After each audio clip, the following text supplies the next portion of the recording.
Hello friends, welcome to my YouTube channel Dhyura science classes. तो friends, आज की video में हम सभी शुद्ध जल में जल की मोलरता की गणना करना सीखेंगे। तो चलिए सीखते हैं। तो सबसे पहले यहाँ क्या लिखेंगे?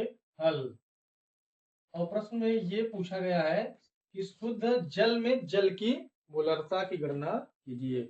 यानी कि जल में जल की ही मोलरता पूछा है, यानी कि उसमें विलेय और विलायक दोनों ही जल हैं, और विलयन जो है वो भी क्या है? जल है। तो यहाँ पर परिभाषा जो होता है मोलरता का, तो क्या होता है परिभाषा?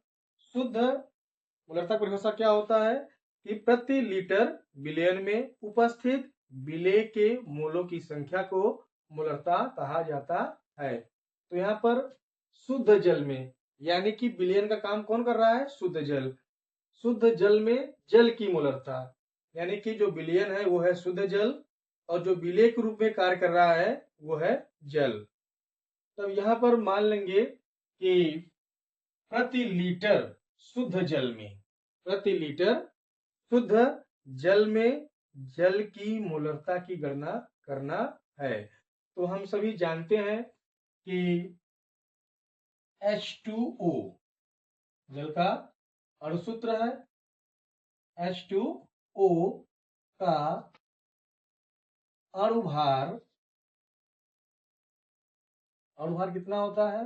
हाइड्रोजन का एक, और यहाँ कितनी बार है? 2 है, तो यहाँ पे लिख देंगे 1 गुणे 2 बराबर 2 लिख देंगे डायरेक्ट। और O का होता है 16, और 16 2 18। और भार, ये अणुभार हो गया। और क्या निकालेंगे? जल का भार, यानी कि 1 लीटर, 1 लीटर बराबर होता है 1000 ग्राम। क्योंकि शुद्ध जल में, शुद्ध जल में जल की मोलरता की गणना करना है, तो मोलरता निकालने के लिए जो यहाँ पर विलेय का काम कर रहा है वो जल कर रहा है, इसलिए जल का भार और अणुभार पता होना चाहिए, तभी उसको हम लोग मोल में बदलेंगे। क्योंकि मोलरता को निकालने के लिए क्या होना चाहिए? जो विलेय है वो मोल में होना चाहिए।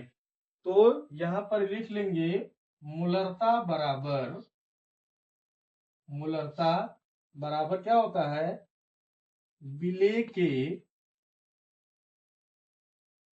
मोलों की संख्या, विलेय की मोलों की संख्या बटे विलयन का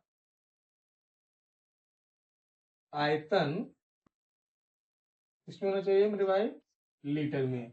हम सभी जानते हैं कि मोलरता की परिभाषा क्या होता है? विलेय की मोलों की संख्या बटे विलयन का आयतन लीटर में। तो विलेय की मोलों की संख्या, यहाँ पर विलेय कौन है? जल है। और जल का जो भार है वो कितना है? 1000। यानी कि जो प्रति लीटर में, यानी कि 1 लीटर में जो जल है पूरा जल ही है, तो शुद्ध जल में जल की मोलरता की गणना करना है। तो यहाँ पर जो भार है वो कितना है? 1 लीटर बराबर 1000 ग्राम। तो भार हो गया, क्योंकि विलेय की मोलों की संख्या, यानी कि जो विलेय है उसको मोल में कैसे बदलते हैं? भार बटे अणुभार। तो भार कितना है? 1000 ग्राम। और अणुभार कितना आया है? 18।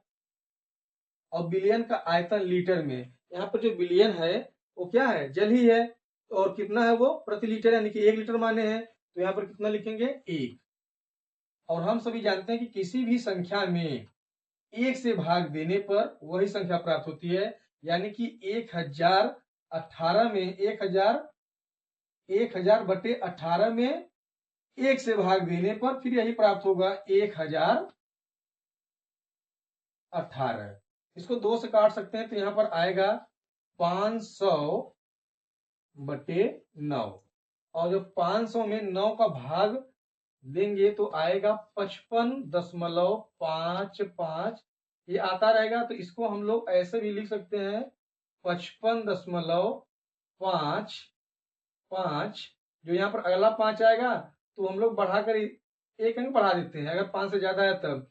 तो ये जो 5 है इसको हम क्या लिख सकते हैं? 6। यानी कि 55.56। ऐसे भी लिख सकते हैं, या ऐसे भी लिख सकते हैं 55.55 या 55.56 मोल प्रति लीटर। यानी कि शुद्ध जल में जो जल की मोलरता होती है वो होता है 55.55 मोल प्रति लीटर। तो फ्रेंड्स, मैं उम्मीद करता हूं कि आप सभी को मोलरता की गणना करना आ गया होगा और आप इस प्रश्न को हल करिए। यहाँ पर ये प्रश्न है, उस विलयन की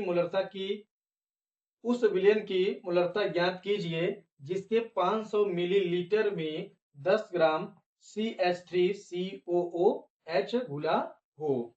यानी कि एक विलयन है 500 ml का और उसमें 10 ग्राम CH3COOH घुला है। तो फ्रेंड्स, आप सभी इस प्रश्न को हल करिए और आप आंसर को कमेंट बॉक्स में आंसर को टाइप करें।